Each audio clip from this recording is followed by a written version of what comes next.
صباح الخير جميعا، السادة أعضاء المجلس التنفيذي، سعادة الأمين العام، الضيوف والحضور الكرام.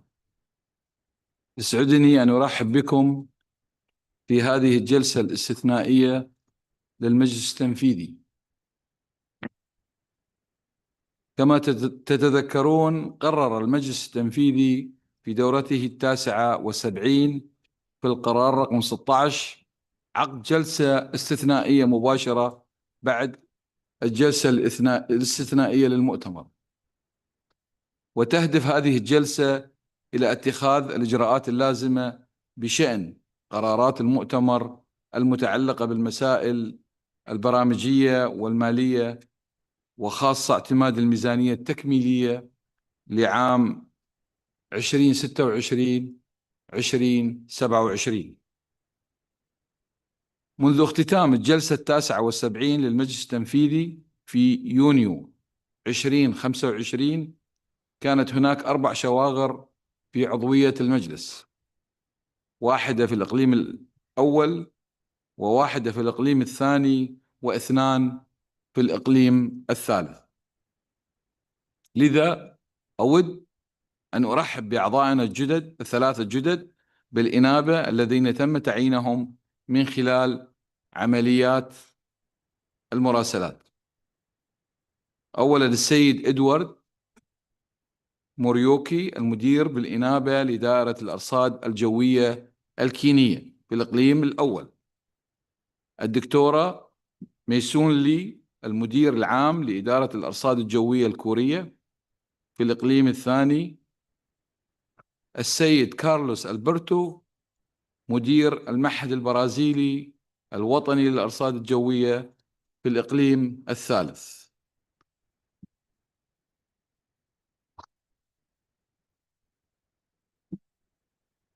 ولم تكتمل بعد عملية التشاور بشأن تحديد العضو الرابع المتبقي في الإقليم الثالث. الآن أدعو سعادة الأمين العام البروفيسورة سيليستي ساولو لإلقاء كلمتها الافتتاحية. تفضل.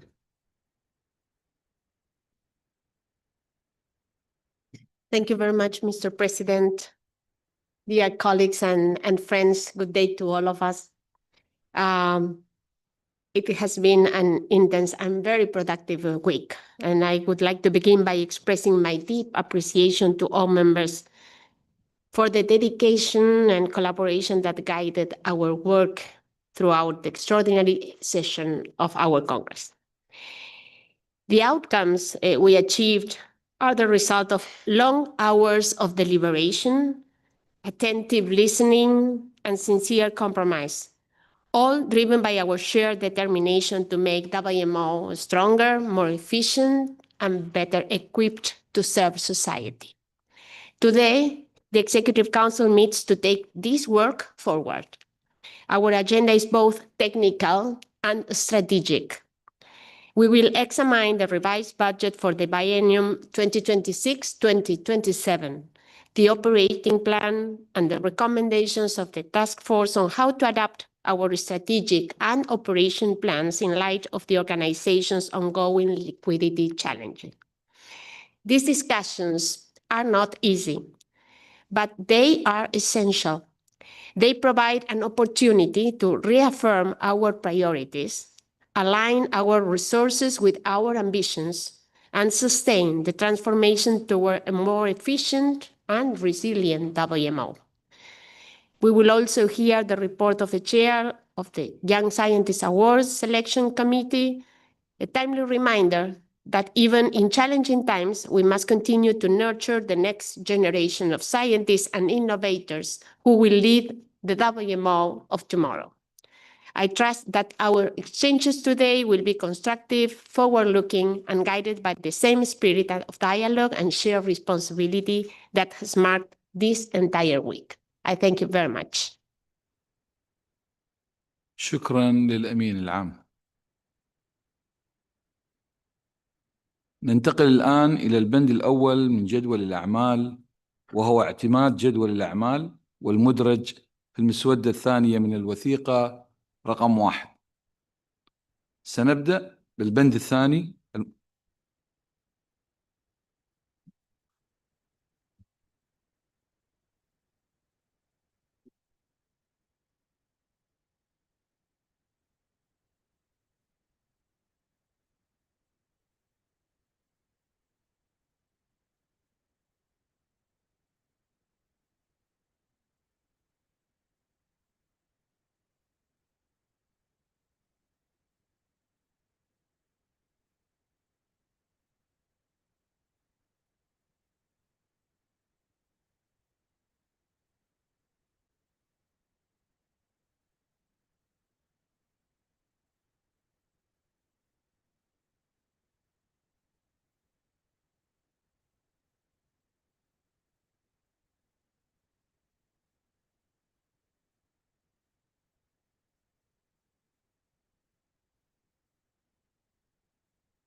سنبدأ بالبند الثاني المتعلق بالوضع المالي للمنظمة والبرامج والميزانية.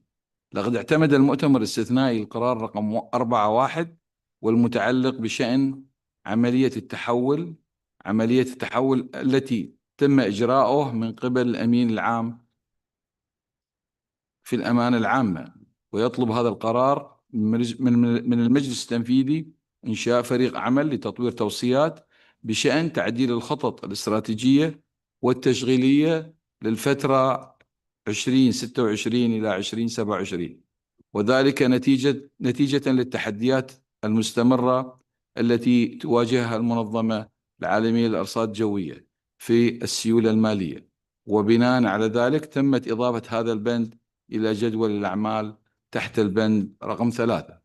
أخيرا أود أن أذكركم بأن الجلسة السابقة للمجلس لم تتمكن من منح جائزة المنظمة العالمية للأرصاد الجوية للعلماء الشباب لعام 2025 بسبب عدم توفر التوازن الإقليمي في الترشيحات، وقد قرر المجلس تأجيل منح الجائزة إلى حين استكمال الترشيحات في جميع الأقاليم بشكل كامل. يسرني أن أبلغكم بأنه قد تم الآن الانتهاء من هذه العملية، ولذلك قررت بالتشاور مع المكتب البيرو إضافة هذا البند إلى جدول الأعمال تحت البند رقم 4. كما أقترح أن تكون ساعات عملنا اليوم وفقا للممارسات المعتادة في المنظمة من 9 صباحا حتى 12 ظهرا، ومن 2 بعد الظهر حتى 5 مساء. هل يمكنني الآن أطلب من الأعضاء اعتماد جدول الأعمال وترتيب البنود؟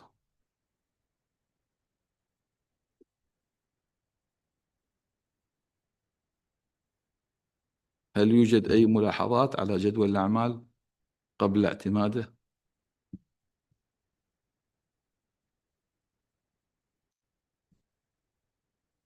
لا أرى أي ملاحظات. إذن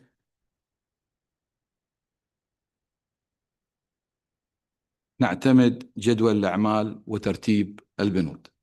سنعود إلى الوثيقة رقم 1 في نهاية الجلسة لاعتماد الملخص العام. ننتقل الآن إلى البند الثاني من جدول الأعمال، الوضع المالي للمنظمة والبرامج والميزانية. أدعو الآن الأمين العام المساعد السيد توماس أساري والمراقب المالي السيد براين كوفر لتقديم الاقتراح الخاص بالميزانية المعدلة لفترة السنتين 2026 2027. تفضل.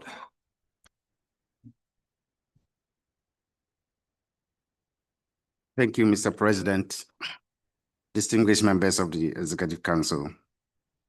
As agreed during our last session, we present a revised budget that reflects our shared commitment to fiscal discipline, efficiency, and agility. It does not entail an increase in resource requirement, but rather a prudent realignment within existing budget lines, drawing on the efficiencies identified through the strategy review undertaken by the Secretary General. The objective is to maintain flexibility to respond to an evolving operating environment while safeguarding essential member-facing priorities. Approval of this revised budget will ensure operational continuity and reinforce our collective stewardship. Thank you, Mr. President. براين أي إضافة؟ تفضل. Thank you, Mr. Assistant Secretary General. Thank you, Mr. President. We have a short presentation. For those of you at FINAC, you will have seen part of this, but just I think it's important to have a quick summary of what's in the document and why we're here. So we'll talk about the document too and the related information in the next slide, please.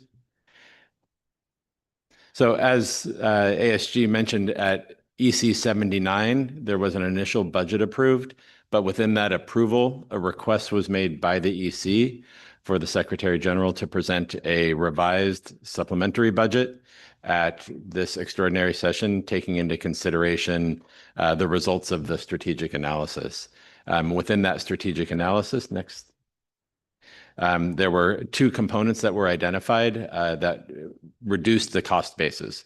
First, the transformation of the Secretariat, which reduced the cost basis for 2026 to 2027 by 10.3 million, and an additional 1.6 million of additional efficiencies that were identified through this process. That came to a total of 12 million in reduced cost expected over that biennium. Then there's an expectation that those savings could be reinvested into strategic areas that will support member needs and member priorities. So resulting with the same top level budget number, but having a bit of a reallocation between the appropriation parts. And the budget that is approved is both the top number plus the allocation between appropriation parts. So if you can go to the next slide, please. And this shows that reallocation. So within the approved budget at EC 79, the 138 million, 138.7, and then the efficiencies in the process of the transformation actually identified savings within all 7 of the appropriation parts and the apportion costs. And the proposal is that the reinvestments be made in the main 5 appropriation parts, long-term goals 1 through 5, really so that those amounts can be provided to support members and the priorities of members, not in areas of the apportion costs or other components. So while the total amount remains at 138.7, you can see that there's an increase in each of the long-term goals 1 through 5 and an expected amount by appropriation part. Next slide. In addition, one of the real keys in going back to the ASG's point on agility and the ability for us for us as a WMO organization to really address member needs more efficiently and effectively, we see that the staff cost percentage from the originally approved budget went from 73% down to 65.9%. So because of the transformation process, we've reduced staff cost as a percentage by 7.2%. That really allows more agility and more flexibility because staff costs have a bit of a longer tail, and we can move more on the other cost side. So you can see then travel maintained about the same. And then in the other cost areas, we move from 18.8% to 26%. That's where we can move components around. So while there's not a change overall, you can really see that the ability of the Secretariat to handle these different costs and have that higher level of agility is increased dramatically. Next slide. So obviously there are the ongoing liquidity situations. There's uncertainty right now. Our forecast for 2026 is that we will be able to maintain liquidity through the year and into 2027, but not through 2027. So the Secretary General is continuing to manage the uncertainty through cost containment. The reinvestments will not be initiated until that uncertainty is resolved. and there may have to be some additional deferral until we address that. This is what drove the creation of the task force that we'll talk about in item 3. Next.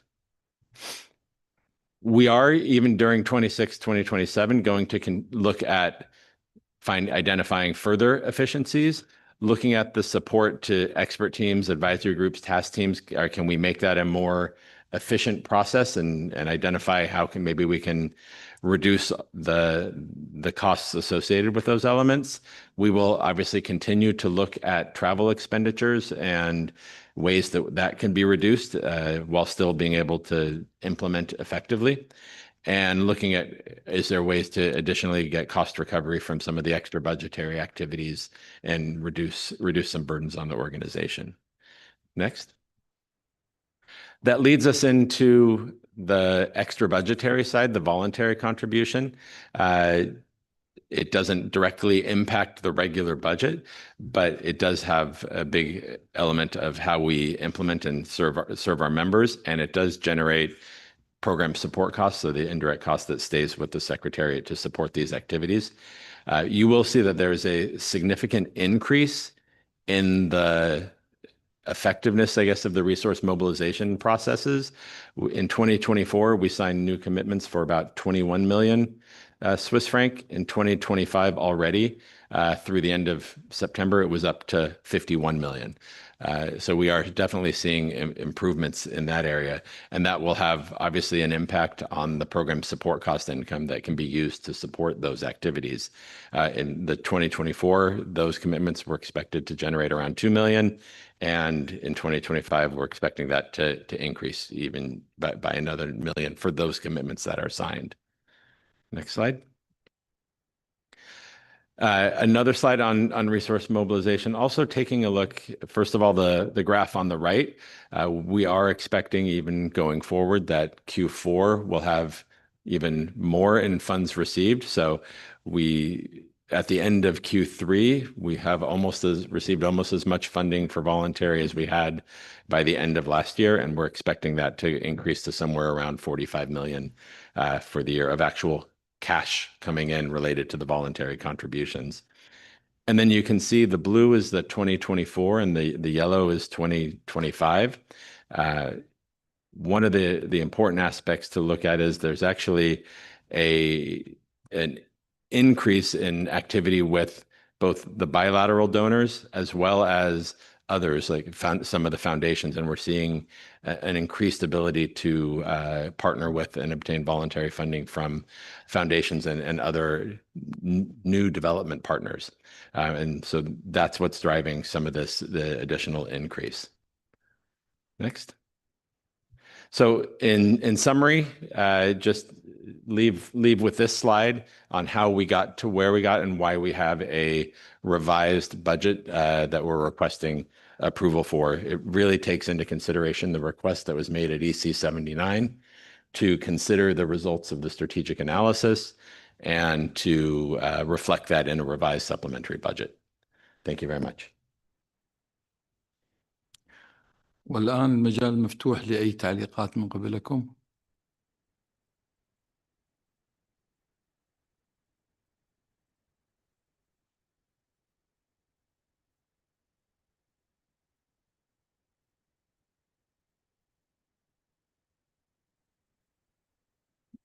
مستشار سيد جن، تفضل. 谢谢主席，感谢秘书处的介绍。我们关注到，在过去的1年多时间，在秘书长女士的这个带领下 ，WMO 秘书处确实采取了非常多的有效的措施，来减少开支，来增加这个效益。特别是在刚才介绍的2026到2027年度的订正预算中，充分的吸收了会员的意见，加大了在创新、能力发展和区域活动中的投资，尤其是将人工智能的集成、科学研究和应用放到了更加优先的位置，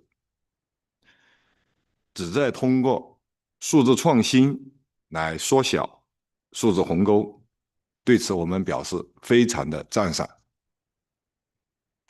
中国目前发布的人工智能赋能早期预警中国方案妈祖与这个理念是高度的相通，所以中国愿意继续通过人员能力建设的合作、示范项目的开发等多种方式，支持 WMO 在新技术的研发和推广的工作，持续的支持 WMO 所有会员共同提升人工智能应用水平，提供人工智能的应用能力。同时，我们也看到，如果 WMO 的财务状况的不确定性持续增加，不仅会影响秘书处的正常工作，还会在一定程度影响技术委员会的工作开展，包括文件中提到的可能减少专家组、工作组和咨询组的设置，减少面对面的会议等等，这一些将会在一定程度上削弱会员参加技术委员会的水平，也会影响 WMO 长期目标的实现，也将影响 WMO 的有关标准在各个国家的落地实现。所以我们建议针对此项工作应慎重对待，保持会员参与 WMO 的积极性，持续支持技术委员会、专家组、工作组的设置和活动。谢谢主席。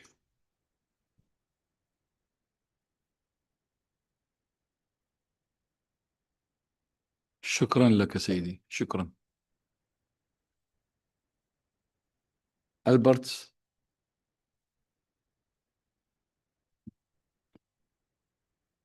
Good morning to all, and thanks so much for presenting this report and also part of the FINAC. I was not present during that meeting, but for me, it's also a good moment to address to you, also on behalf of our president of our region, Mr. Evan Thompson, who had to go back earlier because of the tropical storm Melissa. One thing is actually important for us in the region of Region 4. I think it is also for the other region. It's not only that the reduction or the movement of the funds, it's important from the different bodies, but also for the regional association, especially for the office, the regional office. We would like to know what will be the impact, because we're discussing about the staff of the secretariat, mainly here in Geneva, in the headquarters. I would like to get some more information on what will be the impact for the regional offices. And for example, for us, it's important in Region 4, but maybe you can give us a general information on that. Thank you so much. شكرا لك سيدي.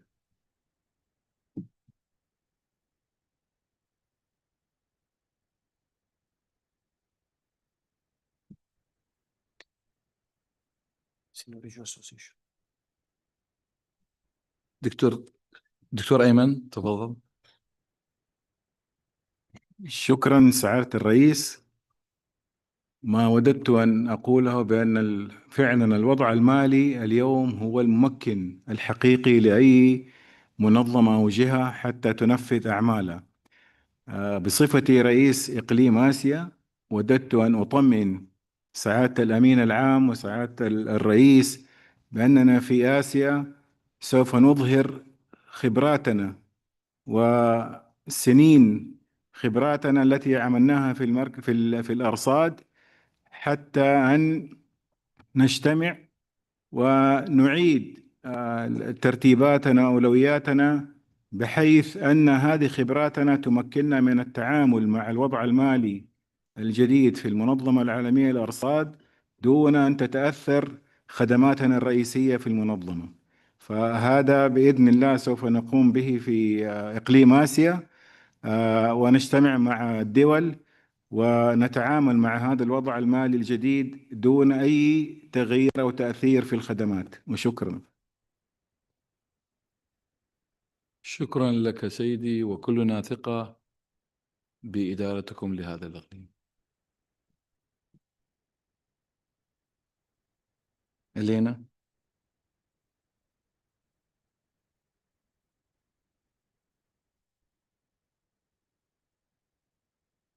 Thank you so much, President.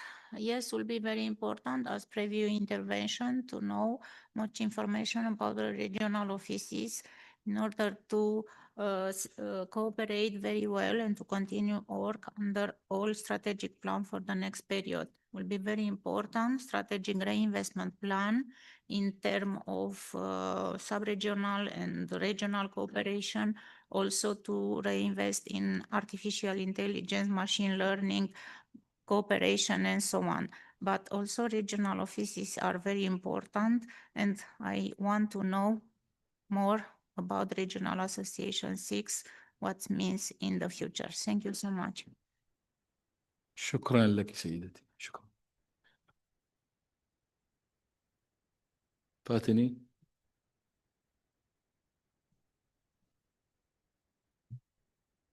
Thank you very much, Mr. President. I would like to thank all the Secretariat for very brief and comprehensive report. As we know that the weather and the climate-related hazards affects the most of the African and at a global level also. So to achieve such kinds of strategic plan, which was drafted for the year 2023 to 2027, for the remaining years, it impacts the regional, the global strategic plan. So significant budget should have to allocate it to from the respect of resource mobilization is also very important, and there are also new emerging technologies such as digital, as mentioned by other colleagues. So this is very important for capacity building and to make advance the visibility of med services and regional activities. So I support the budget proposed. It was very valuable, and it is very crucial for the region as well as the WMO activities. Thank you very much, Mr. President. شكرا لك سيدي، شكرا.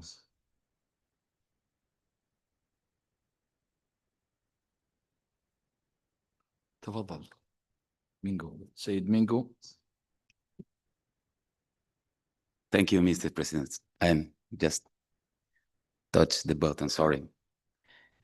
Muy buenos días a todos. Muchas gracias, señor presidente, señora secretaria, toda la secretaría, los colegas. Es un momento bien particular para todas las regiones y en realidad quiero poner un toque de atención al inmenso trabajo que está haciendo la secretaría y sobre todo poner también en tela de juicio que me hubiese gustado decir al señor secretario general lo que voy a compartir con ustedes. No sé si no escuché, no pude captar el hecho de que le hayamos pedido que en todas las reuniones de Naciones Unidas, ya que estamos hablando de presupuesto, diga a los presidentes, secretarios y a todas las personas que participen en esas reuniones que inviertan en sus servicios meteorológicos. ¿Por qué? Porque todo el proceso de alerta temprana para todos y todas pasa por el hecho de que nosotros estemos presentes, todas las regiones, todos los servicios meteorológicos. Entonces, quiero agradecer, insisto, otra vez el trabajo que se ha hecho. La región 3 pone esto en carta, aquí otra vez pone, vamos a decir así, en plenaria el hecho de que deberíamos decir y seguir insistiendo en que también todas las otras unidades digan: necesitamos que inviertan en nuestros servicios meteorológicos todos los estados para que puedan ver el resultado de no solamente no dejar a nadie atrás, sino el hecho de que podamos seguir entendiendo los procesos atmosféricos que pueden traernos muchos otros problemas. Muchas gracias. شكرا لك سيدي. شكرا سيد مينجو.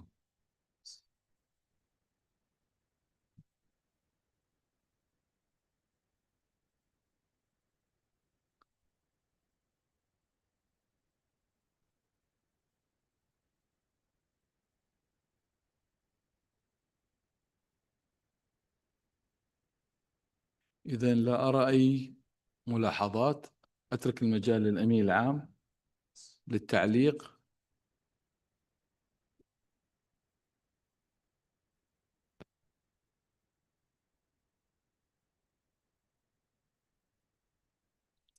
Thank you, Mr. President, and thank you very much for all of you that have expressed support to our decision, and also for those that, of course, expressed your concerns, and in a world where we are facing challenges, financial challenges, that in a way or another will affect all of us.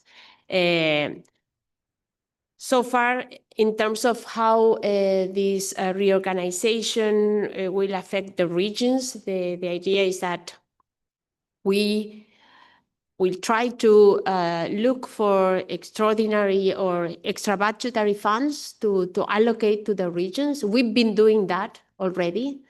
So currently we have at least, in my memory, 2/3 colleagues that have been assigned to regional offices in support of projects, and that will enhance the capacities of the regions. And we will continue along those lines.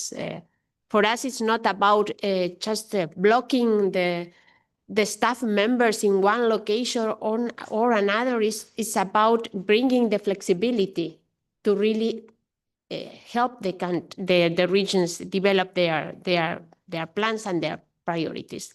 So that's why in the reinvestment proposal, we really concentrate in the capacity development and empowering regions. But there are many ways in which you can empower a region. One example is by helping the regional centers to do their work, or the regional specialized centers to support their work. So it's not only about allocating staff. And I think that we need to consider that, because that is something that gives us more flexibility and allows us to really put the effort and use also your capacity and your expertise to leverage the work at the regional level. So when we speak about efficiencies, I think it's a collective effort to find those efficiencies. We can see many countries with a strong capacity to support regional efforts and also bilateral collaborations. We've seen that on the AI move on Tuesday. So it's about the capacity of the Secretariat to support those efforts that really bring benefits to members and regions. So I understand your concerns, and that's why you will have the opportunity through this EC task force to follow and to continue suggesting ways of improvement while we navigate the financial challenges. I would also like to appreciate those countries that have been supporting us with voluntary contributions and also have been advancing their payments to facilitate navigating these difficult times. So, Mr. President, that's all on my side. Thank you very much. شكرا للأمين العام. وسوف نتواصل لمساعدة كل شخص بالإمكانيات المتاحة لنا.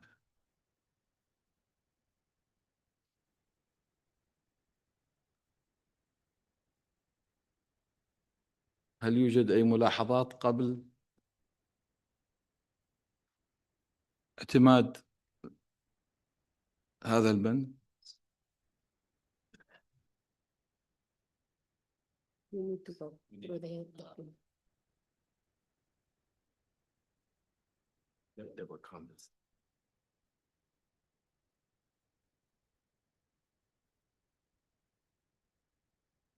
تفضل السيد براين بالرد على الملاحظات.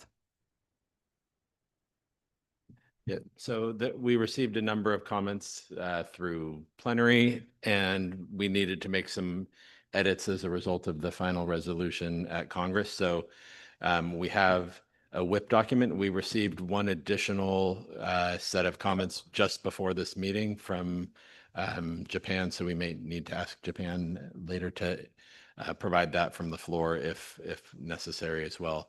But I'll walk through first the whip document. This is draft 2 after a couple of edits made by FINAC. So first, there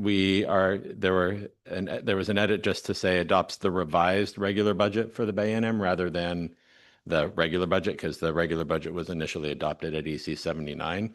So it's just confirming that. On the paragraph that endorses the Secretariat's proposal, Congress, it was changed to notes, and so we conformed that.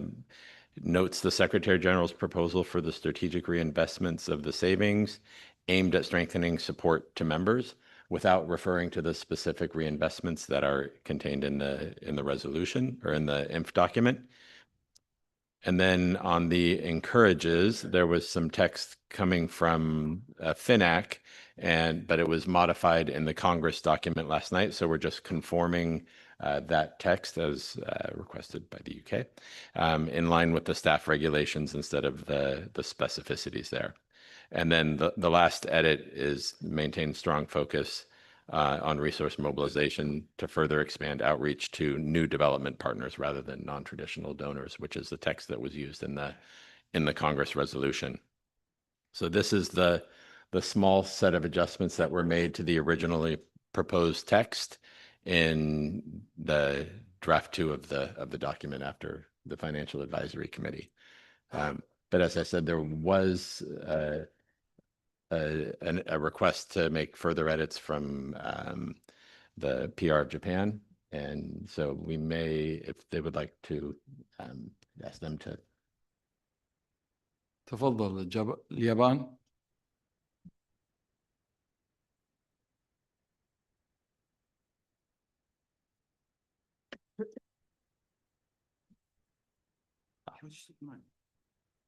Thank you, Mr. President.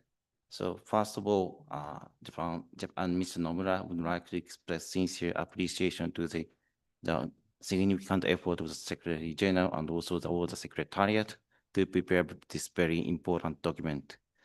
So we just like to make a comment specifically to the proposed reinvestment plan. The first is the timing.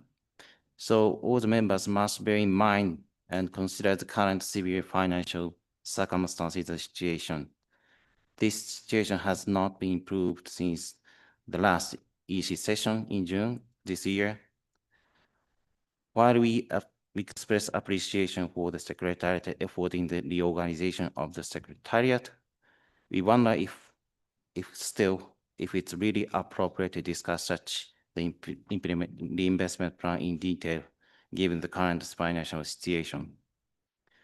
The next is the content itself. So while we basically overall support the direction of this reinvestment plan, so needless to say, so AI and empowering the regional activities is essential and very important, and believe that it's really aligned with the needs of the members.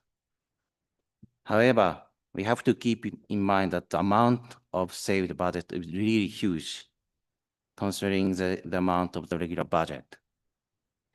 So it would lead to the significant change in the priorities approved by the Congress. So here we might want to pay attention to the fact that the investment proposed includes investment by the Secretariat on the IT infrastructure, such as the cloud platform of AI, research and development, and also others. So we wonder if such operating IT infrastructure is really the role and the responsibility of the Secretariat, noting that such operational systems are basically costly and also require long-term investment without flexibility, and therefore in principle normally has been operated by the members. So members should discuss what the role of the responsibility of the members and also the Secretariat carefully in the futures. So in consideration of the core mandate of the WMO and also the emerging needs of the members. So note that extraordinary Congress decided to establish a task force. So this task force should consider priority areas for the remaining financial period, taking into account various financial scenarios, including the reinvestment when the financial situation is to be returned to normal. So we therefore propose to keep the biannual budget plan as approved at the EC 79 this June until the work of the task force is completed. So we send the amendment proposal to the plenary. So thank you very much. شكرا لك سيدي.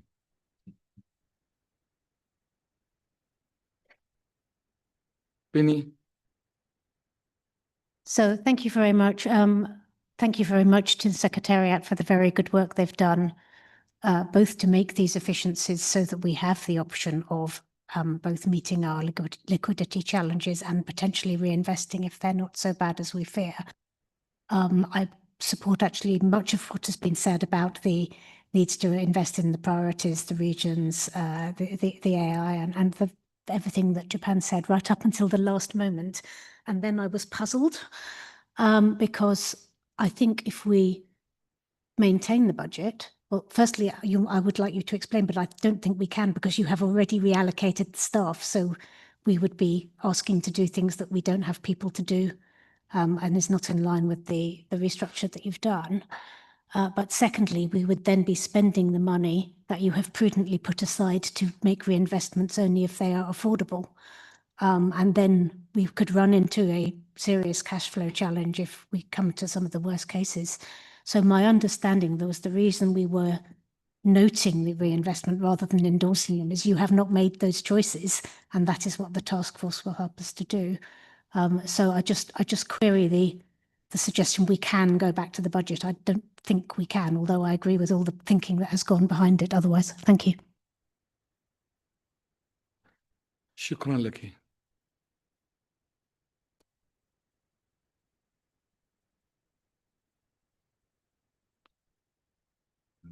I prefer to collect all the Graham. Good morning. Thank you very much. Yes. Well, I had some statements to make. I'm wondering if we could have the Secretary General respond, because I actually had the same question that Professor Endersby had about right up until the part about maintaining the current budget, because that's where our understanding is that we need to understand the uncertainty with the liquidity issue before we can make decisions on spending that money. And so it very much is a very strategic conversation around priorities, but also timing. So I do want to say that my comments were essentially that we are very appreciative of all of the hard work that has gone into looking at the transformation and the strategic plan that you've put together for dealing with the liquidity issue. We appreciate the Secretary General's efforts to make the organization more agile and less top heavy. We appreciate the emphasis in this draft resolution on approving the revised budget. And that's where our question lies, and wanted to see if there were some text changes that our colleagues have proposed. So maybe we could take a moment just to get answers. And then I do want to say that while we note that there are a lot of, there's been a lot of hard work, we have a lot of hard work ahead of us in this task force, and we stand ready to support the WMO, its members. And I wholeheartedly agree with the sentiments from the regional association presidents about where some of the important work gets done, which is that this is a member-driven organization. And so we stand ready also to continue to support through our regional association. Thank you. شكرا لك.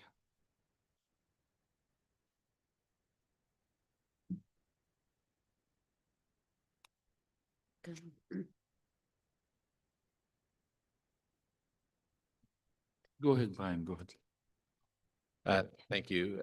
So I believe that given the fundamental change from the transformation of the Secretariat and where those savings come from an appropriation part perspective, we can't go back. It doesn't make sense to go back to the EC 79 allocation from my perspective by budget, by appropriation part, because that is a fundamental change. We have eliminated significant amount of cost under parts 6, 7, and 8, sort of 6, 7, and the apportion costs, that there is not and there's not expected to be a reinvestment in those areas. So even if we haven't decided on the reinvestments in detail, moving them to the long-term goals 1 through 5 is meaningful and substantive. And I think the revised budget that gets approved needs to reflect that. Even if it's not above the 3% that's allowed in the reallocation by appropriation part, I think it reflects the reality and provides the guidance to the Secretariat, even at the high level, of don't invest back down in 6, 7, and apportion costs, but put it in the substantive areas that are member-facing services. And so I think that's an important message for the Secretariat to get, and where the expectation of the Secretary General is. And so I think it is important to adopt the revised budget with reflecting those components. We do have, and I'm happy, I think it would make sense for our colleagues from Japan to walk through the changes. If they would like, there are some substantive changes. Mr. President, if it's okay with you, if we could ask Japan to walk through the changes. We have them on screen.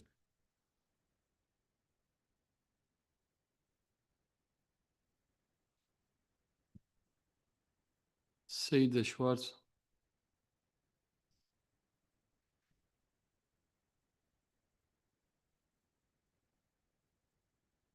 Bonjour, merci le Président. Bonjour à tous. Je voudrais avant tout remercier le secrétariat non seulement pour le travail effectué, mais également pour la continuité avec les demandes et remarques qui avaient été faites lors du comité exécutif du mois de juin. Et c'est une des raisons pour lesquelles nous sommes ici avec ce projet, avec ces amendements sur le budget, tout en laissant un montant de budgétaire total inchangé. Il me semble que ce que propose le secrétariat convient tout à fait dans le cadre actuel, étant donné les contraintes. Néanmoins, je comprends aussi les demandes effectuées par le Japon. Il me semble que la difficulté, ou plutôt la solution, c'est que de toute façon, nous avons demandé au secrétariat de ne pas dépasser le montant prévu et surtout de ne pas réinvestir s'il y a un problème de liquidité. Et donc, je pense que ce que propose actuellement le secrétariat correspond à cette solution. Mais peut-être conviendrait-il de faire une petite pause dans notre réunion pour en discuter avec le Japon et s'accorder sur un terme qui permettrait de préciser cela.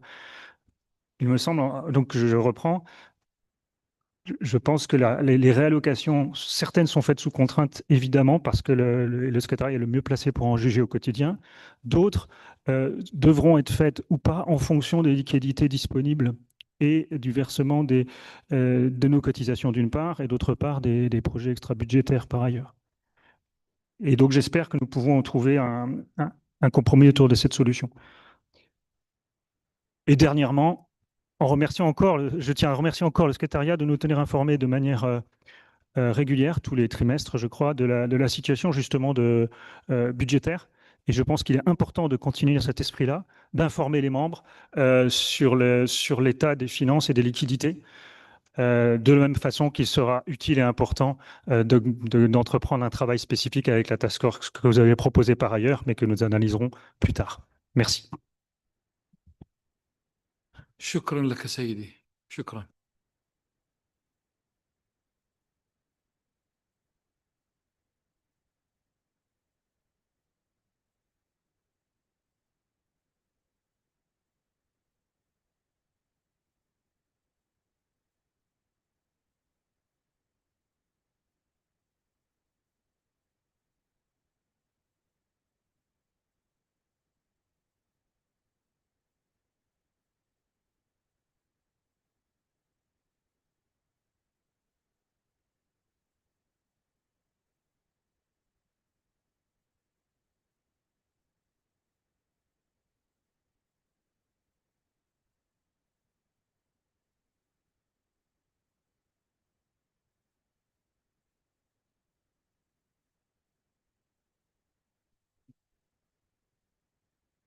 تفضل براين. Thank you, Mr. President. I think we'll just talk about, why don't I quickly show the changes rather than going through in detail? And then it might make sense, as was requested by France, to have a short break and have that conversation subject to the approval by the president. So if you can scroll down to the first set of changes. Oh, so the first set of changes has background information, so the resolution, and continue down, please. So considering the general articles and of what we do, and a need to involve members in setting programmatic priority areas, and the need of analyzing the impact of the reorganization on the activities being implemented. So there's some additional text there on requirements. Go down. There is noting the financial situation requires further analysis. This is similar text with some specific text to be deferred until the work of the task force is done. This changes to keeping the regular budget that was approved at EC 79, which we just discussed. Continue. And therefore removing some of the additional tests. And then this is actually adding into the remit of the task force, reviewing the reinvestment of the financial savings, which I don't think that I'll leave that to discussion. And then the encourages is the same that had been described at FINAC. So those are the changes that have been proposed at the high level by Japan, just so everybody can see those. Thank you.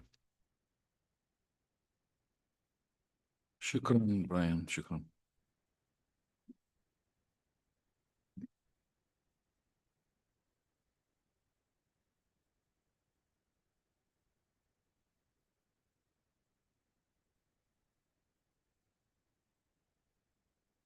اليابان.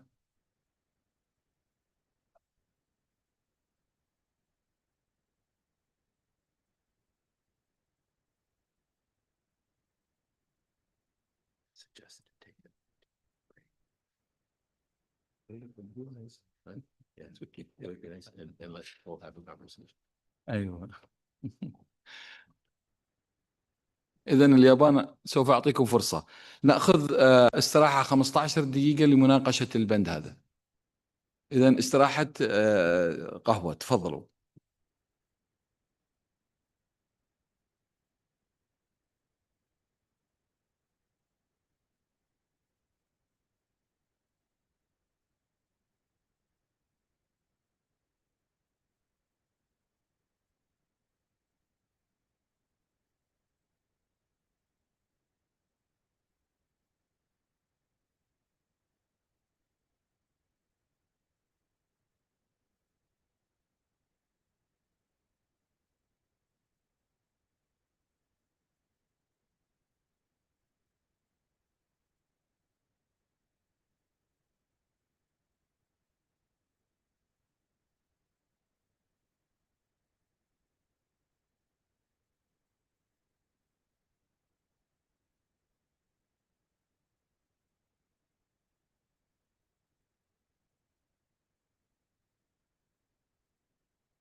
مرحبا بكم مجددا لاعتماد هذا القرار. نترك المجال لبراين. تفضل براين. Thank you. So thank you for the huddling and collaboration for everybody over by the COPS desk. We have a new version with some agreed language, or what we hope is agreed language. If we can have, once it arrives, if the COPS desk can bring it up on screen.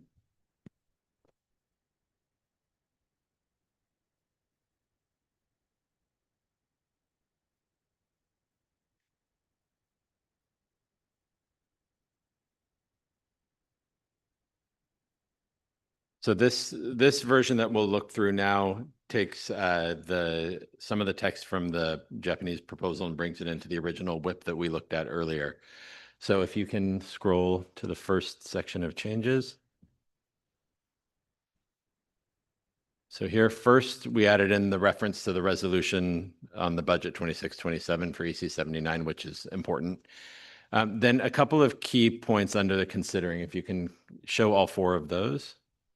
So considering the convention, which identifies the various bodies and the functions of the Executive Council as well, related to the utilization of budgetary resources as background and reference to ensure that in the review we are considering that. The need of the involvement of members in identifying the priority programmatic areas to be funded by the regular budget under these scenarios, including refinement of the reinvestment plan. I think we need to remove the word core as we did yesterday. It should just be mandate, not core mandate. But next to last line under 3, consideration of the mandate of WMO. Is that okay? Okay.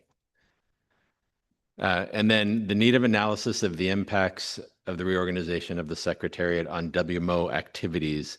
Now, this was referred as not the impact on the Secretariat, but the impact that it has on members of the reorganization or any implementation on the strategic and operating plans, just as background information. Changing the word considered the proposal to examine the proposal, which we kept the revised regular budget. Go ahead. But added some of the text noting that the current financial situation requires, and this was text that was already there, for strategic reinvestment of the financial savings from the reorganization to be aligned with the work of the task force to be established in this session. So it's just making sure that any of that strategic reinvestment is aligned with the work that's happening in the task force. And then we still kept this noting, just moved it down to its own line on the impact. Go down. This endorses is no longer necessary because it's been discussed already in the section above. And then requests the task force to give due consideration to the Secretary General's proposal for the strategic reinvestment of the financial savings once the financial situation allows. So this allows us to focus the work of the task force immediately on the key risk right now, but making sure that there's consideration being taken of those reinvestments in this process. So that's why we have these edits here. And then the rest are the edits that we had already seen. Thank you. شكرا براين. هل يوجد أي ملاحظات؟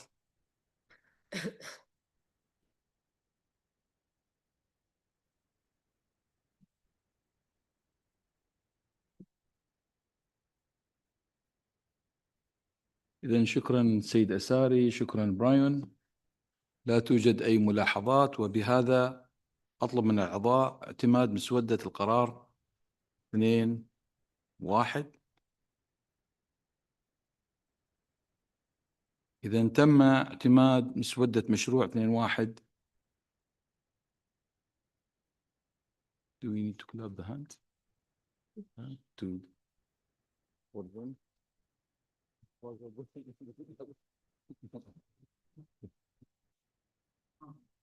إذا نكمل الآن بنود الجلسة.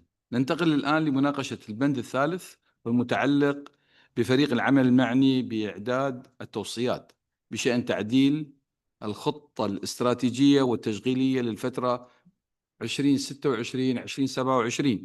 وذلك نتيجة للتحديات المستمرة المتعلقة بالسيولة المالية في المنظمة العالمية للأرصاد الجوية.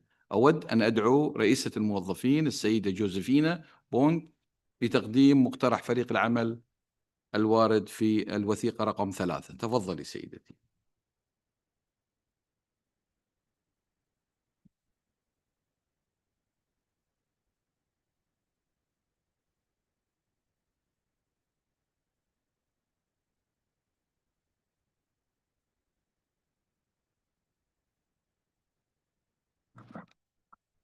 Thank you, Mr. President. So I will present draft resolution 3/1, and I assume you have all had the chance to read it by now, so I'll run you through the main aspects of this draft. So I think first, I would say that it's important to understand the mandate, and this task force has mainly two specific functions, and it's to consider the financial scenarios that might affect the organization and to identify possible reductions or deferrals of components of the strategic and operating plans. Another aspect that was discussed yesterday is that the work of the task force, and this you will see in the terms of reference, is time-bound with a delivery date of June 2026. You have the very detailed description of the task force mandate in point 4, where you can see what I just explained on the development of the financial scenarios and the... we'll bring up the document. So we go to point 4.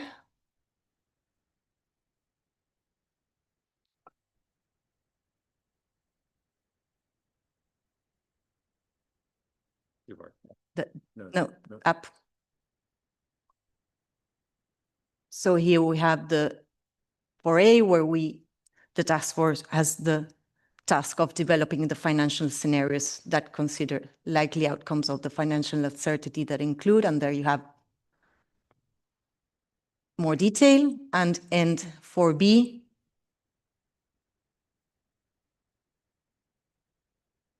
you have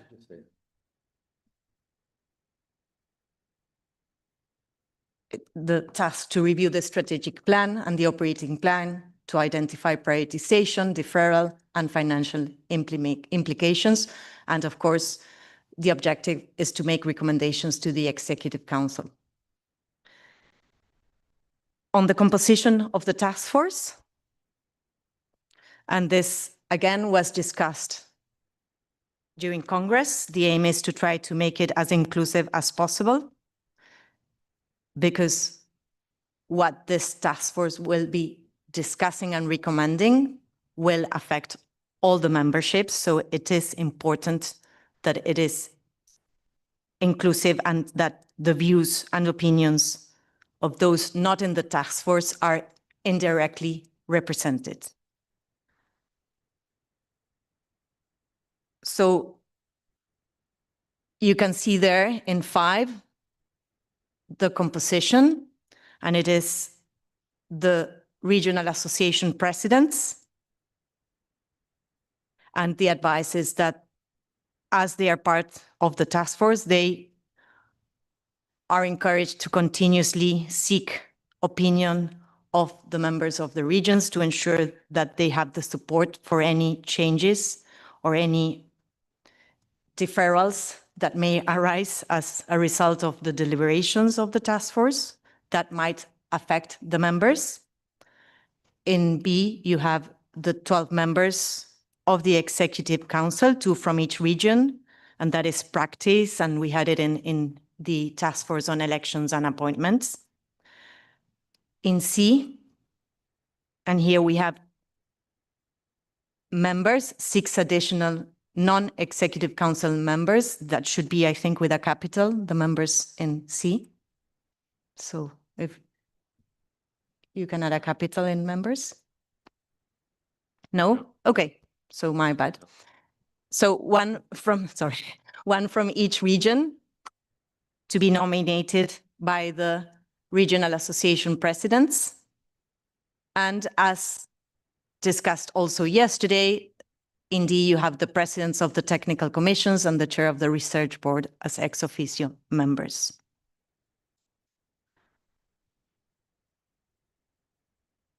If you scroll down, we have, as I said, a time-bound tasks for this task force, and that's why in 7 you see that the resolution is requesting nominations to be submitted by 15 December so that then the task force can immediately start working in January.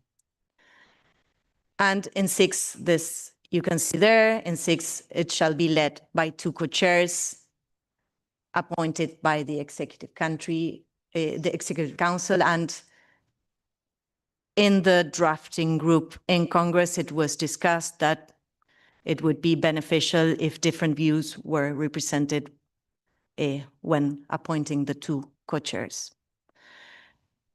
Just so that you have the numbers, if we would have a task force of 27 persons, so this makes it manageable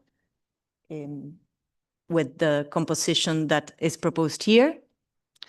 As to the working procedures, these are standard, and it's what has been used in the past, and you're familiar with it. It's the same that has been used in the elections and appointments task force, so I think it's not necessary to go through this particular working procedures.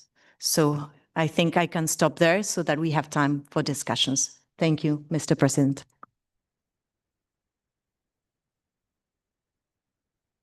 شكرا جوزيفينا. والآن المجال مفتوح لملاحظاتكم على شروط المرجعية واعتماد التشكيلة. تفضلوا.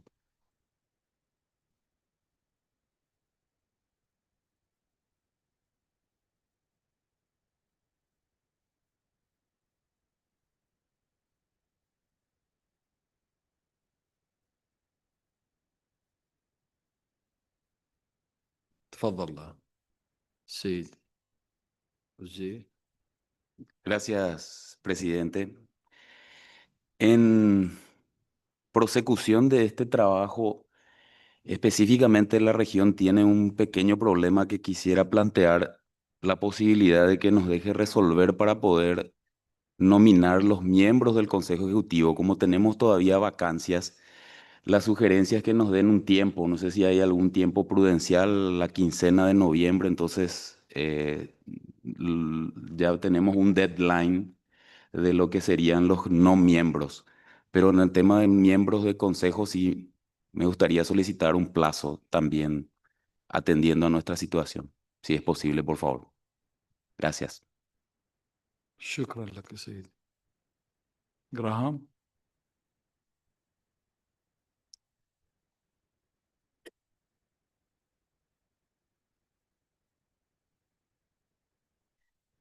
Thanks. Yeah, just I wanted to make sure that, well, first of all, I support the task force and we look forward to contributing to the work in any way that we can.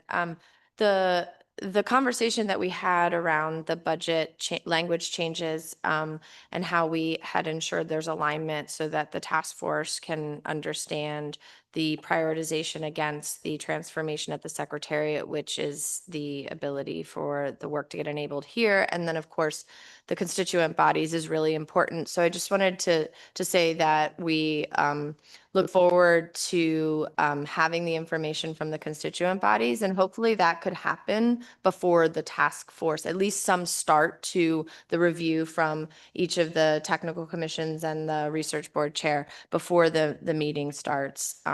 Thanks. شكرا لك.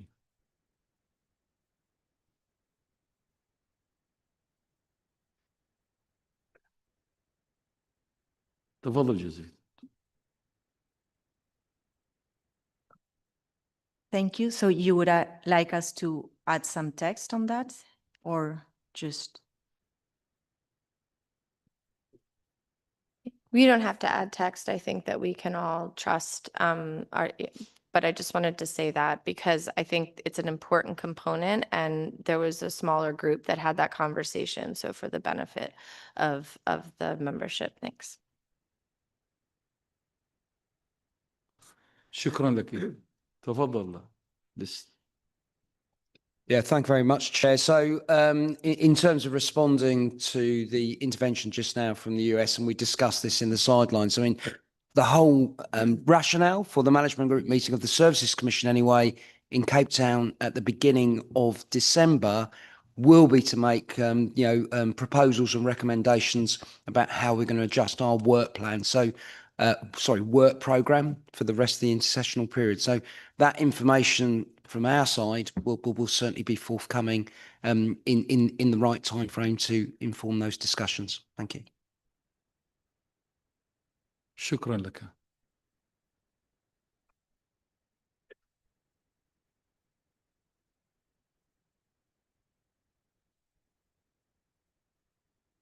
إذا جوزفينا بالنسبة للسيد مينغو.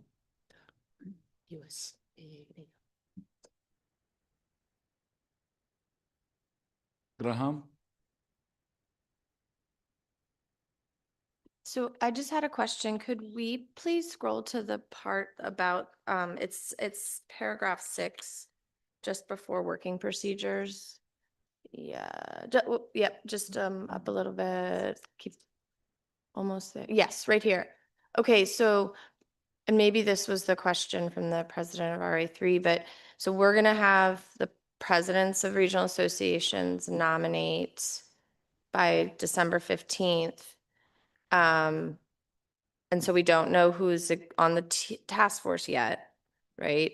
But then the task force will be led by 2 co-chairs that are appointed by EC. So are we going to do that by correspondence then? Because I'm sorry, I'm sure I'm being dense on this, but I just wanted to make sure that we didn't get the order wrong.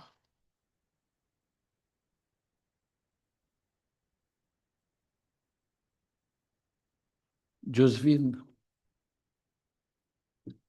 Thank you. Thank you for those comments. And I think that maybe a solution would be taking into account what Mingo also commented, to have in 7 a different deadline.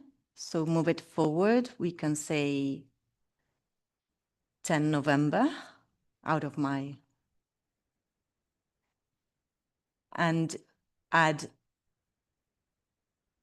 B and C, and then have also the nomination of the co-chairs through correspondence. شكرا لك. اليابان.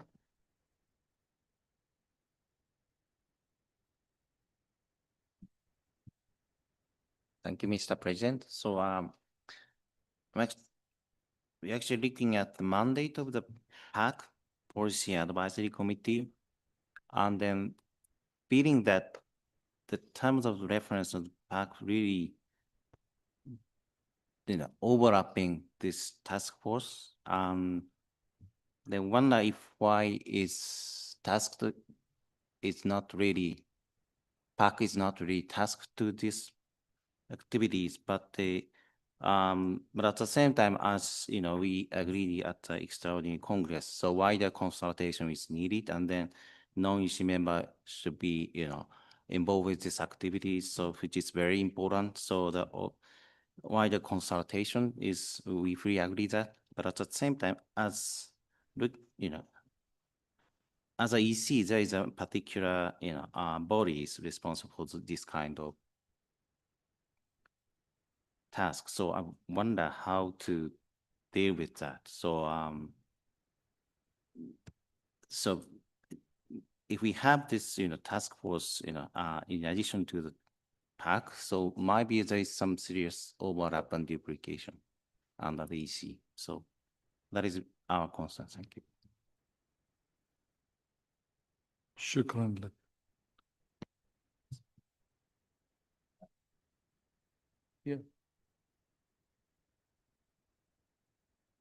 يتفضل دانيال.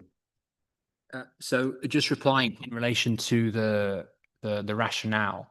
So if you think of the PAC membership as being fairly limited to Executive Council, the idea is to ensure that wider participation. So from what I can see from Congress, the idea was to ensure that you have that membership, because clearly these services will affect some members more than others, but will affect members across the board. So there are limitations with respect to PAC, and there is good precedent in relation to the establishment of these task force. So it may well be that I think that was really the rationale. PAC can have some contribution in terms of what the recommendations can be, because they will go eventually to Executive Council. So that was the rationale, I suspect, in relation to the use of a task team and task force, because it really does have wider implications to all of you, to be frank, in that regard. Yeah, no, I'll stop there. شكرا دانيال. تفضل اليابان تفضل. Thank you. Thank you for this clarification. We fully agree and understand the context, and we fully agree that the wider involvement of the members. So, non-EC members should be included. Absolutely. So that's a decision by the extraordinary Congress. But our concern is just, looking at just within the EC has a particular, bodies responsible for this kind of activity. So I just wonder whether, I think the PAC may be the part of this task force simply, and they're adding so non-PAC members to this activity. So it's more, I just wonder if it makes sense, because having two duplicated bodies under the EC make no sense. So thank you. شكرا. ألبرت. Thank you, President. Yes, for me, it's actually the part of, if we go back to the task force for election, and there was actually the request to start discussing the different regulations. And there, the task force did a wonderful job, and it was there that the PAC was not involved. And I see that after the extraordinary Congress, also the request was actually to develop a task force with EC members, but also with other members of the WMO. And so I see this as a task force that should be separate from the PAC. And I see that is actually our mandate coming from the Congress. So I will highly appreciate that we will continue with this task force separate from the PAC. Thank you so much. شكرا ألبرت. أنجيلا. Thank you, Mr. President.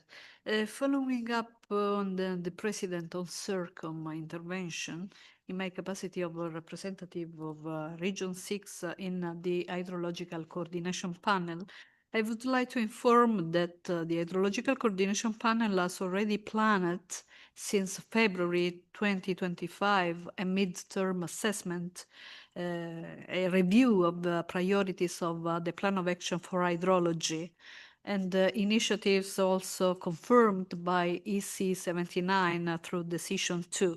So a Tiger team has been established recently for this purpose and will provide the recommendation through the President of a Technical Commission and the Chair of a Research Board to TCC 1 2026 in April. So the activities of the plan, since the activities of the plan are implemented by the various constituent body.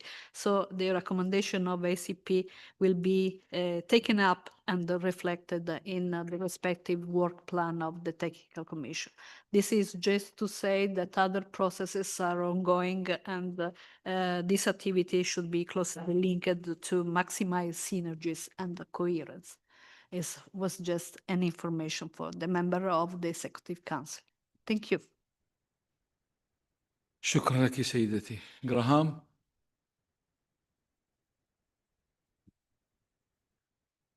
شوارز. مدام شوارز.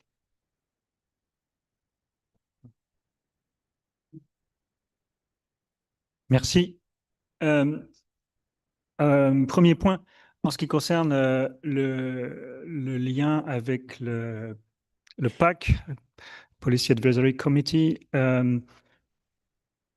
je rejoins la France rejoint les plusieurs opinions qui ont été exprimées et ce groupe doit demeurer indépendant et doit rapporter au Conseil exécutif, du moins c'est notre point de vue. En revanche, il est utile d'assurer de la cohérence à l'intérieur du système et peut-être cette task force pourrait également informer de ses travaux le Policy Advisory Committee lorsqu'il se réunit. Il est utile d'assurer du lien et de la cohérence. En revanche, il faut éviter qu'il y ait plusieurs donneurs d'ordre et de compliquer le travail de cette task force. Peut-être ça pourrait être une mission qui incomberait au président, par exemple. C'est une suggestion. Deuxième point, en ce qui concerne le contenu, les représentants. Personnellement, j'aurais tendance à suggérer qu'on ajoute un petit peu de souplesse. Il me semble que dans la décision d'hier, on avait dit au moins une personne par région qui ne soit pas membre du Conseil exécutif. Dans le texte qui est proposé aujourd'hui, c'est une personne. Peut-être que j'ai raté un épisode, je m'en excuse. Et puis, j'ai cru comprendre qu'au point B, il faudrait désigner aujourd'hui les membres du... Pardon, donc ce que je disais précédemment sera rapporté au point C. One for each region. Il me semble qu'hier, on avait dit at least one for each region. Donc ça, c'est de la responsabilité de notre Assemblée aujourd'hui de décider si on veut une ou au moins une personne de chaque région. En ce qui concerne le point B, donc je reviens au point B, ce serait à déterminer aujourd'hui, to be determined by EC Extraordinary, mais quelques lignes en dessous, on dit qu'il faut le désigner, que ce sont les présidents de région qui désignent. Donc il faut apporter de la clarification sur ce point. Et je me permets de signaler que pour certaines régions, il y aura peut-être plus de volontaires que pour d'autres. Peut-être on pourrait ajouter ideally two from each region ou in preference, de préférence deux de chaque région. C'est juste, encore une fois, si cela peut convenir à l'ensemble des membres. Et enfin, dernier point, excusez-moi, dernier point. Est-ce qu'on pourrait suggérer que dans la première réunion ou dans une prochaine réunion, cette task force ait la responsabilité de décider si elle doit élargir sa composition ou adapter sa composition, sans attendre de revenir devant le Conseil exécutif? شكرا لك. شكرا. List. Thanks again, Mr. Chair. So just going back to the questions about the role of PAC and EC, TCC, the whole thing. TCC and PAC will be meeting at the moment in the week beginning the 13th of April. I'd also like to point out that it's the World of Watches week that week. So that date might have to move because hotels are 400 Swiss francs a night. So just put that in there. But I would be absolutely amazed if this group did not be reporting first before we go to EC in June through that mechanism. So TCC and PAC, you know, some parallel and some separate meetings in that week. So that would be a key date. The second thing, and this will need to be ratified by another member of EC, because I'm not on EC as the President of the Services Commission, I think it's really important that we actually make a decision about the two co-chairs today. Thank you. شكرا لك. شكرا.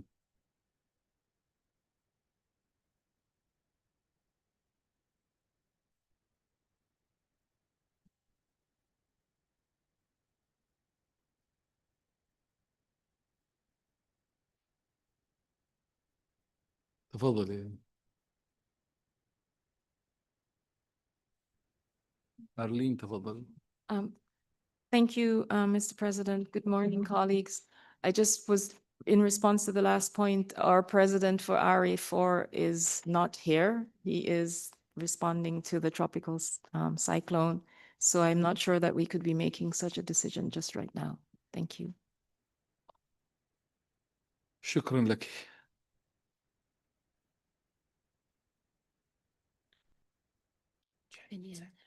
دكتور تشن. 谢谢主席。我们觉得这个 task force 是个非常重要的一个任务组，所以我们关注的是第二条5B 这第二条，就是执行理事会的每一个区域的执行理事会有2个成员啊，能够参加这个 task force。我们想啊，既然这么重要，大家都很关注这件事情，能不能给大家更多的机会啊，能够参加到这个 task force 中间，贡献大家的智慧啊，就这个意见，谢谢。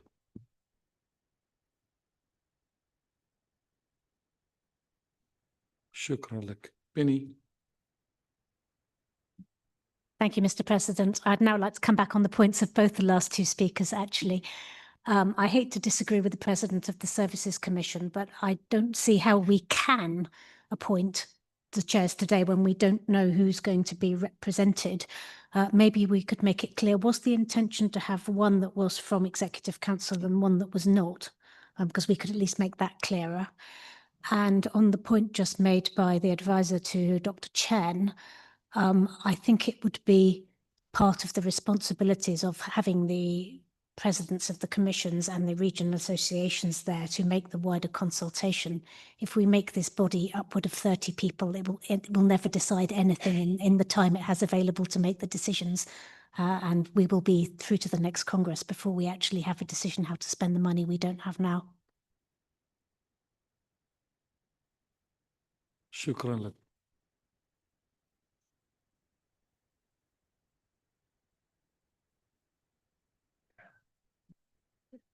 Graham تفضلي.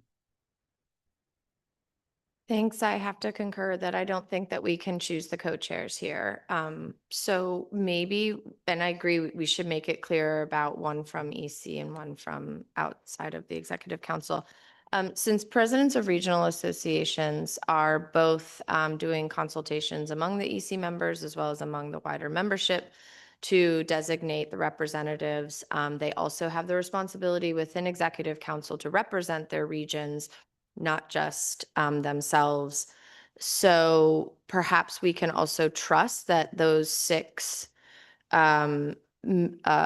presidents, officers of the organization could consult among the chosen ones that they have brought from their regions and then designate from, like, we could trust the 6 of them to designate the 2 co-chairs, one from outside and one from Executive Council, since they are involved in both the selecting, but I think also they could talk amongst themselves and come up with some agreement. And I believe that I feel like we could trust our presidents of regional associations with that task. شكرا لك. سارة جونز تفضلي. Thank you very much, Mr. President. I would actually like to support what the previous speakers have said. I think we need to make sure the group isn't too big. So the Congress gave us the flexibility to add more additional members, but I think we should stick to the proposal here. And then in terms of the role of the presidents of the regional associations, it is also, I think, clear that all members of the task force from a region are committed to supporting, they have to be committed to supporting their presidents and working very hard together to consult within the region, both within the Executive Council members and then for all other members. And I would also support the proposal made by the advisor to Mr. Graham that we ask the regional presidents to decide who should be the 2 co-chairs of the task force. Thank you. شكرا لك.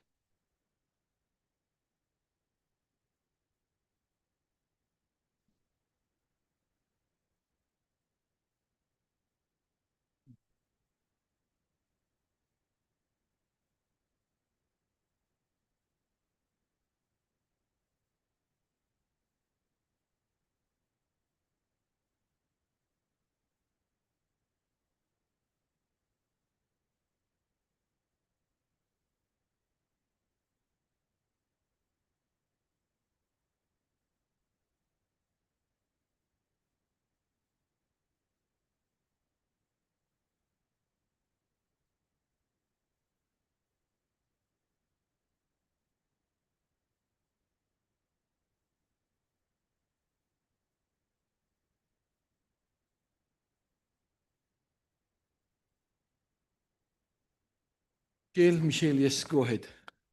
So thank you, President. Good morning, everybody. Maybe just 2 points of clarifications. My understanding was that the terms of reference were actually part of a previous version of the document. So in my view, they should also be part of this version of the document. So we should actually do that now. The other is really a question. PTCs are, and the chair of the research board are ex officio members by definition, but the PRAs, aren't they ex officio members as well? And I apologize to ask. It's really a question of clarification. Thank you. شكرا لك. سيد لي.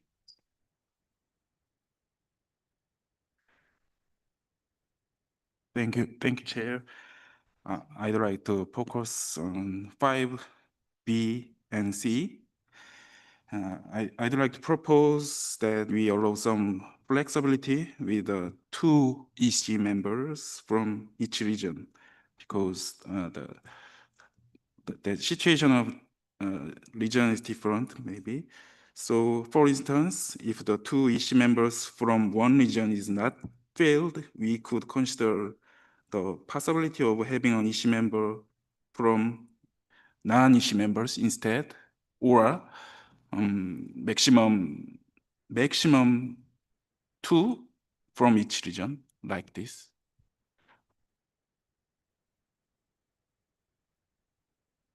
Thank you. شكرا لك. Benny. Thank you, Mr. President. I keep finding myself with 2 things to respond to. I still am of the view that this is already a large group, and 1 non-EC member would be a more effective body altogether. But I actually wanted to come back on the wording that's currently on screen on point B. I think what was proposed was that should be the presidents of regional associations, and it seems to have fallen to you, Mr. President, and I don't think that was what was intended by anybody. شكرا لك.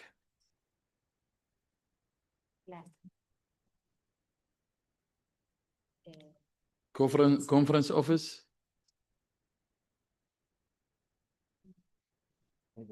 So a few clarifications. I'll start and I'll pass over to Daniel. I understand, as many have said, that the Good. Ah. شكرا. Sorry, I thought you had given me the floor, Mr. President.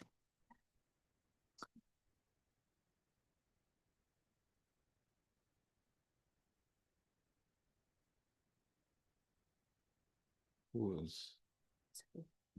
I think we should.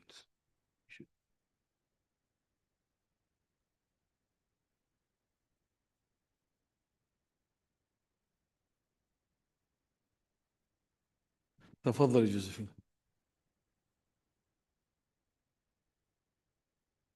There are too many answers.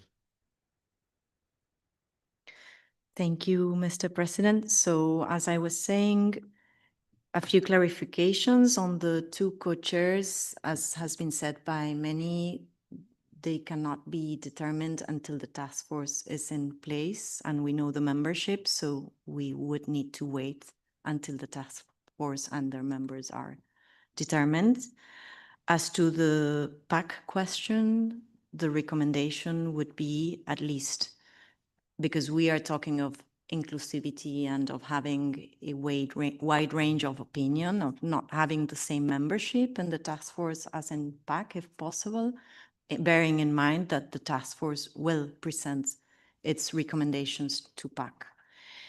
On the timelines and the impossibility of determining today, then there should be a wider time frame, and if it's not the EC that determines, then the president who presides EC should be the one that receives and then makes the nominations. On the question of at least one, and we've heard a lot of comments on the final number. We are on 27 here. If we add more than one, we might end up with a group that is not manageable because of the amount of people. On the question of two from each EC region, I think here the rationale is to have geographical representation. So if we do change this, it is defeated. And if one of the two seats is not filled, then it would remain vacant and the task force would start to work with a vacancy or a vacant seat until it's filled. I will now pass the floor to Daniel in case I forgot any of the comments or questions made. No, I think just in relation to 7, I would advise you that it wouldn't be a matter for the regional association presidents to nominate EC members. That you do yourself, and the president does that. So it would only in relation to the non-executive council members. Okay, you nominate, and the president nominates for EC, regional association in consultation nominates the regional association. Makes sense. شكرا. Graham. Thank you. That's all. Yes, thanks. That makes sense. And normally I think we're all thinking of the process here where our PRAs will get us together and we we choose amongst the regional associations. So perhaps so that we can capture the spirit of that precedent and manner of which we determine membership from executive council onto these bodies, that we could put after the president some language about that he gathers the nominations after consulting with each of the presidents of regional associations. Does that make sense? Okay. Okay, so someone will type that in. Okay, thanks. You'll have the words, Daniel, because I know you always do. شكرا. لي ألبرت تفضل. Thank you, President. And regarding the composition, I know we're talking right now about the process, but I would like to go to ask you regarding the task of the staff team. That is where you will find it in number 1, background. And there it states that the task force shall identify proposals. My question to you is it possible that we will be able to make it more specific? Because right now, identify proposals, maybe we have to change it with develop proposals, because identify proposal means the proposals are there, but I don't know if that is the case. So that's why I would like to ask the Secretariat to enlighten me if we would like to have it like that, to identify proposal, or do we need to develop new proposals? Thank you so much. شكرا لك.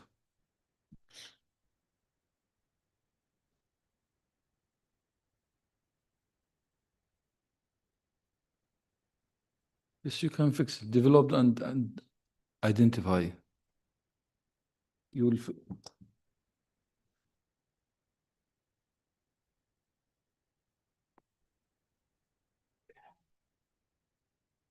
سيدلي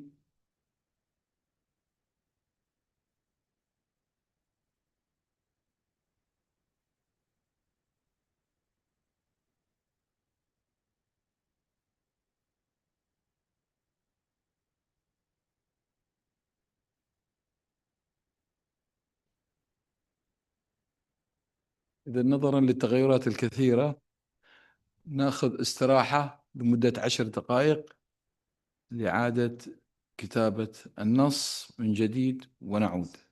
شكرا لكم.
Thank you very much. Yeah. 20 minutes and then closing. No, I think we should come in the afternoon. I think. I'll see. 15 minutes we can do. So 15 minutes, ask us please. But we can get 15, right?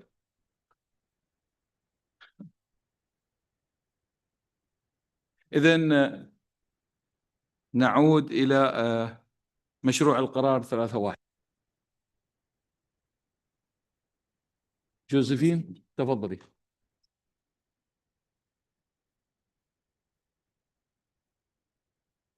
Thank you, Mr. President. So if we can go to the modified language. Okay. So in 1, we have changed identify to develop as was requested. Would that be acceptable to all?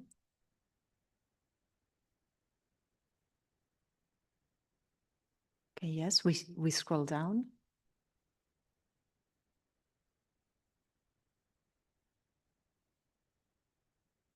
This, I think, also adjusts the language. Okay, this is the composition and the discussion that we just had. And as you can see there in B, we would have 12 members of EC, 2 from each region to be determined by the president in consultation with the regional association presidents. And you will see below that we have the timeline of 21st November. This would be to allow for a bit more time. If not, it will be too tight for those consultations to take place and then be presented to the president by the regional association president. If we go back up in 5, okay. So in 6, we have added, as was requested, to make sure that the 2 co-chairs are one from each of the groupings. So 1 in A, you have 1 executive member, council member, other than the regional association presidents, and in B, 1 non-executive council member.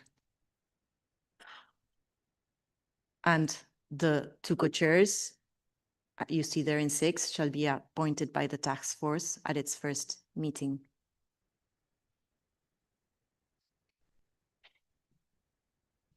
In 7, as I said before, for the EC members, you have again the deadline of 21st November that would apply also to the non-EC member nomination. And I think that would adjust the language to everything that we have discussed. Also, I would like to add, because this has been asked by several of you, that this task force would have to report to PAC and FINAC. So that is covered and is part of the expected process. I think all the discussions are now reflected in the text, Mr. President. So if there are no comments, we can proceed.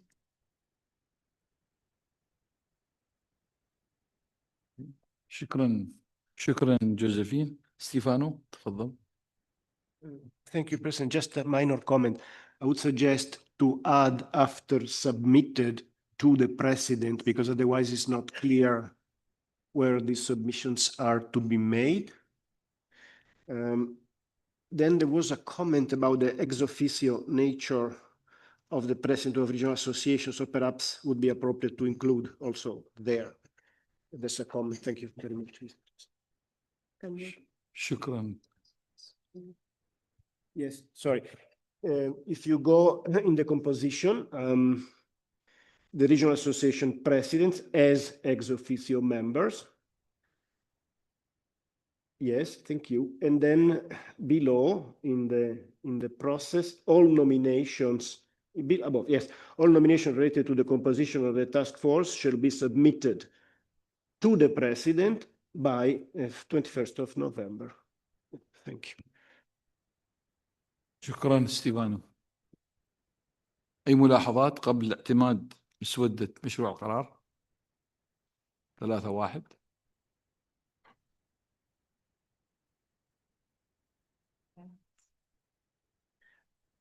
اليابان.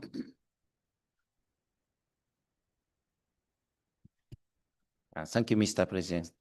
Just would like to make sure that observer will be allowed. Just, if EC member would like to join this task force as an observer to see how the discussion is going on. So, will be allowed to be the observer. So just, makes the selection process it's more easier. So I just want to clarify this. Thank you. شكرا لك. ممكن نضيف ملاحظة. أيوة ستيفانو.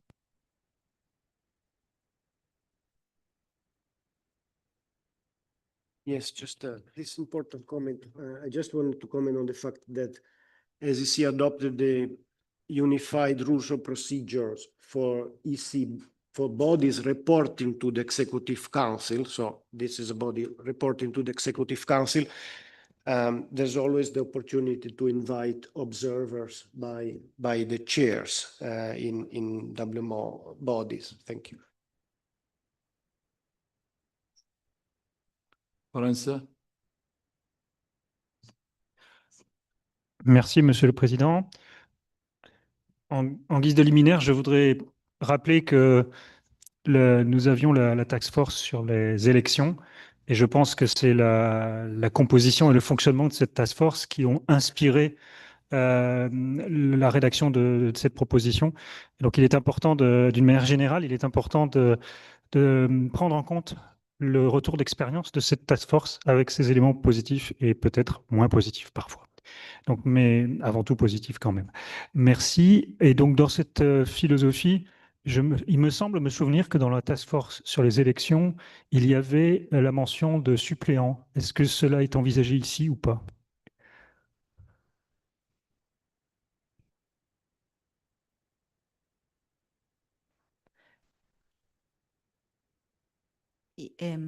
Josephine, تفضلي. Thank you, Mr. President. So yes, this is the case. And if we scroll down to 9.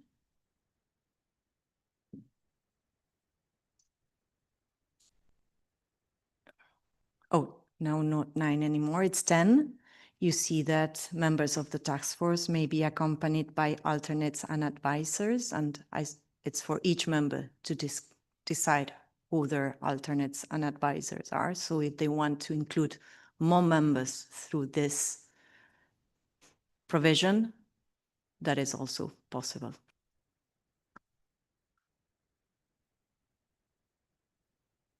شكرا.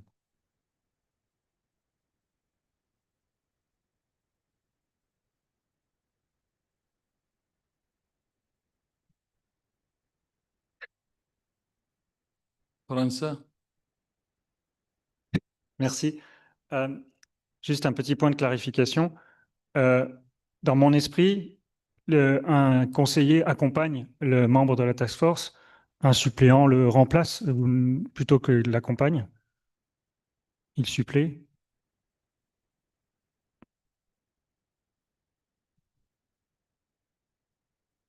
شكرا لك.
Josephine, OK. Yes, it's, yeah, I agree with what Franz just said.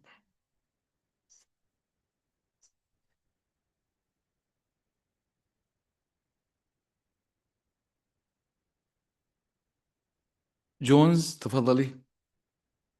Thank you very much. Thank you very much, Mr. President. I have the feeling we're starting to add text here that is covered by the rules of procedure for the, as Stefano just said beforehand, that we have very standard procedures for nominating alternates and advisors. And we've also added observers are allowed, although we've heard that the rules of procedure state that observers are allowed. So I think in the interest of time, perhaps we make it clear that we have rules of procedure for these bodies and don't start adding to the text. Thank you. شكرا لك ستيفانو. Thank you very much, Professor Jones. In fact, I think it would be useful to simply say that the rules otherwise specify the rules of procedure for the bodies reported to EC apply. Thank you. Turkey. Thank you, Mr. President. I'm not sure if the number 8 is here or deleted because it says it's other members could be allowed as observers, and number 10 said the participation is limited to the member of the task force. It is not consistent.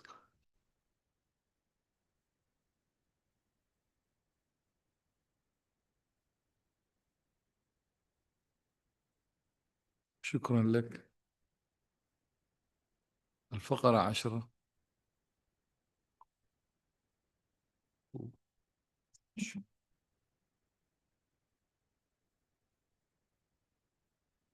Josephine. I will pass to Daniel to clarify. It's always good when there are more lawyers in the room. It makes me feel intimidated. The differences, I guess, here is it's participation as opposed to attendance. So the first set of paragraph is who can be accompanied by, who can accompany the executive council member or the member of the task force to the session. And the other one is participation, who can actively participate. And so that's the distinction. I hope that clarifies the question. شكرا لك. تركي.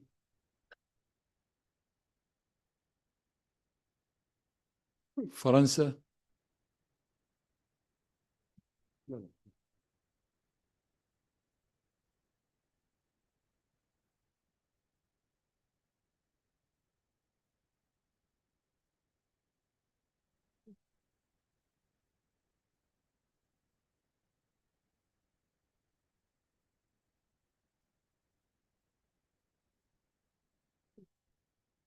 تفضلي بني. Thank you. I just wanted to come back to the proposal by Dr. Jones that perhaps we don't need all of this text unless our legal advisors suggest that this is different in some way from the standard rules of procedure. So perhaps instead of this, we just refer to the standard rules of procedure as Stefano proposed. Thank you. شكرا لك. جوزيفين تفضلي. Are we referring to the added text or what are we referring? What text are you referring to?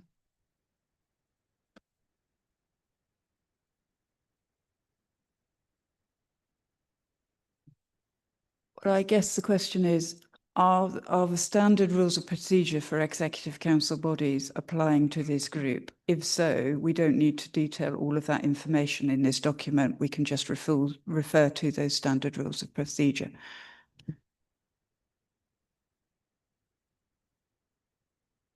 شكرا لك. Go ahead. Yes, I think this will, thank you very much. This would save perhaps time and editing efforts. Just simply say the unified rules of procedure for the bodies reporting to the Executive Council apply or will be followed. Yes, thank you.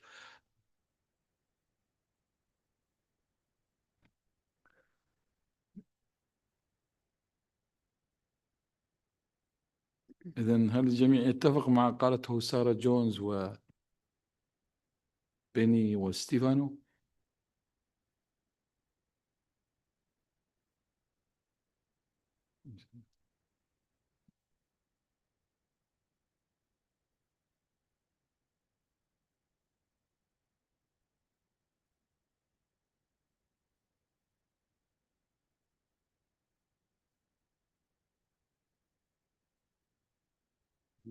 Excuse me. And then, of course, the text above, I believe, about observers, again, is no longer needed because that's as well covered by the rules. Thank you. Sorry to take the floor.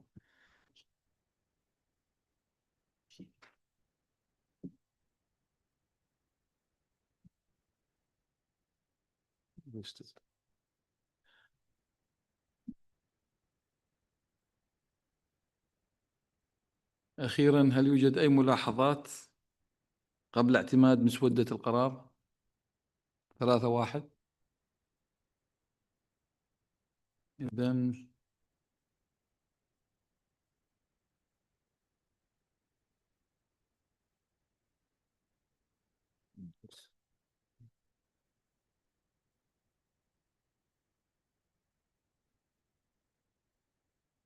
تفضلي.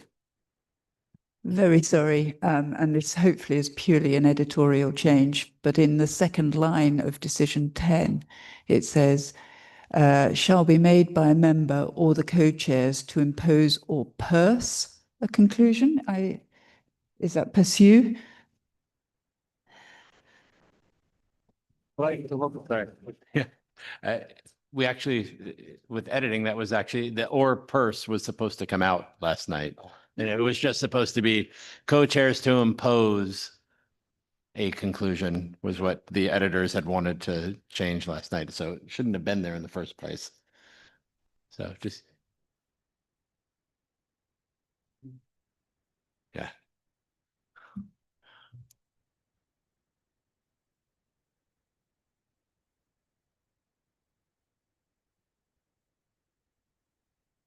I'm really sorry to take the floor again. This is also covered by the rules of procedure, so I think it's not needed. Yes.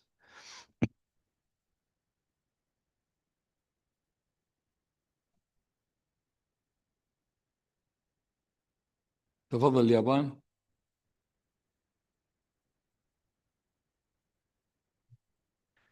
Sorry for taking the floor again. So I just want to clarify that what's written in the rules of the procedures regarding the observer, just want to check.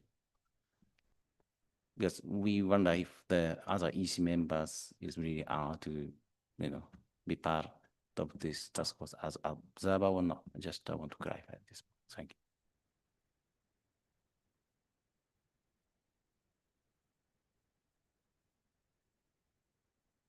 شكرا لك. فرنسا.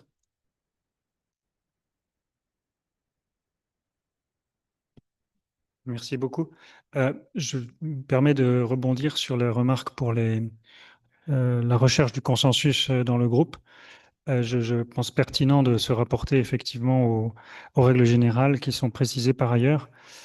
Et en ce qui concerne cette task force, j'imagine qu'il y a des sujets sur lesquels il pourra y avoir consensus. J'imagine qu'il y a des sujets sur lesquels il sera peut-être nécessaire de faire appel à la majorité, voire à l'expression d'un vote, mais ce serait désagréable. Il y aura peut-être aussi de la subtilité. Et je pense que le président du groupe de la task force pourra avoir à cœur de dire qu'il y a une majorité pour tel point de vue, mais et refléter en même temps les autres points de vue dans son rapport. Donc effectivement, je pense qu'il n'est pas nécessaire de préciser ici ce genre de détails et de laisser d'une part une référence au règlement en général et d'autre part la latitude au président ou au président avec un S, aux deux présidents et co-chair de gérer les débats et les conclusions du mieux qu'ils le gèrent, qu'ils le jugent. شكرا لك. نظرا لانتهاء الوقت نعود بعد استراحة الغداء لاستكمال هذا البند. شكرا لكم. You got that right? You have 3 hours.